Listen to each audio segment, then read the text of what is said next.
Sam Altman బహిరంగంగా ఎగతాళి చేసిన డేటా సెంటర్ల కోసం ఎలాన్ మస్క్, సుందర్ పిచాయ్ చర్చలు జరుపుతున్నారని సమాచారం. ఈ చర్చల గురించి తెలిసిన వ్యక్తులను ఉటంకిస్తూ, గూగుల్ ఎలాన్ మస్క్ యాజమాన్యంలోని స్పేసెక్స్తో అంతరిక్షంలో ఆర్బిటల్ డేటా సెంటర్లను ఏర్పాటు చేసేందుకు రాకెట్ ప్రయోగ ఒప్పందం కోసం చర్చలు జరుపుతోందని వాల్ స్ట్రీట్ జర్నల్ నివేదించింది. ఎక్కువ శక్తి అవసరమయ్యే సాంప్రదాయ డేటా సెంటర్లకు ప్రత్యామ్నాయంగా అంతరిక్షంలోని డేటా సెంటర్లు ఒక సంభావ్య పరిష్కారంగా ఆవిర్భవిస్తున్నాయి. ఈ సెర్చ్ ఇంజిన్ దిగ్గజం ఇతర రాకెట్ ప్రయోగ కంపెనీలతో కూడా చర్చలు జరుపుతోందని ఒక మూలం ఆ పత్రికకు తెలిపింది. ఈ ఒప్పందం అధికారికంగా ఖరారైతే ఆర్బిటల్ డేటా సెంటర్ల విషయంలో పోటీపడటానికి సిద్ధమవుతున్న ఈ రెండు కంపెనీలు భాగస్వామ్యంలోకి వస్తాయి.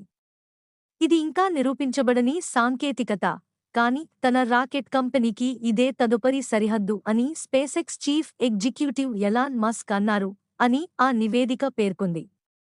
గూగుల్ మరియు స్పేసెక్స్ అంతరిక్ష డేటా సెంటర్లపై పందెం వేస్తుండగా, చాట్జీపీటీ తయారీదారు ఓపెన్ఏఐ సీఈఓ సామ్ ఆల్ట్మన్ భిన్నమైన అభిప్రాయాన్ని కలిగి ఉన్నారు.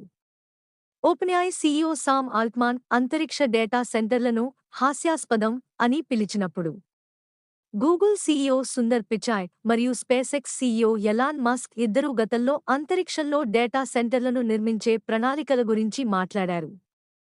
గత సంవత్సరం ఫాక్స్ న్యూస్ ఇంటర్వ్యూలో పిచాయ్ ఇలా అన్నారు: మేము చిన్న చిన్న మెషీన్ల ర్యాక్లను ఉపగ్రహాలకు పంపి, వాటిని పరీక్షించి, ఆ తర్వాత అక్కడి నుండి విస్తరించడం ప్రారంభిస్తాము. సుమారు ఒక దశాబ్దం తర్వాత డేటా సెంటర్లను నిర్మించడానికి ఇది ఒక సాధారణ మార్గంగా మనం భావిస్తామనడంలో నాకు ఎలాంటి సందేహం లేదు అని ఆయన ఇంకా జోడించారు. రాబోయే 3 ఏళ్లలో ఏఐ డేటా సెంటర్లకు అంతరిక్షమే అత్యంత చౌకైన ప్రదేశం అవుతుందని ఎలాన్ మస్క్ గతంలో చెప్పారు. అయితే ఓపెన్ఏఐ సీఈఓ సామ్ ఆల్ట్మన్ ఈ ఇద్దరు టెక్ దిగ్గజాలతో ఏకీభవించడం లేదు. ఈ ఏడాది ఆరంభంలో తన భారత పర్యటన సందర్భంగా అంతరిక్షంలో డేటా సెంటర్లను ఏర్పాటు చేయాలనే ఆలోచన హాస్యాస్పదమైనది అని ఆల్ట్మన్ అన్నారు. న్యూఢిల్లీలో జరిగిన ఒక కార్యక్రమంలో ఆయన మాట్లాడుతూ, ప్రస్తుత పరిస్థితుల్లో అంతరిక్షంలో డేటా సెంటర్లను ఏర్పాటు చేయాలనే ఆలోచన హాస్యాస్పదమైనదని నేను నిజాయితీగా భావిస్తున్నాను అని అన్నారు. కక్ష్య డేటా సెంటర్లు భవిష్యత్తులో ఎప్పటికీ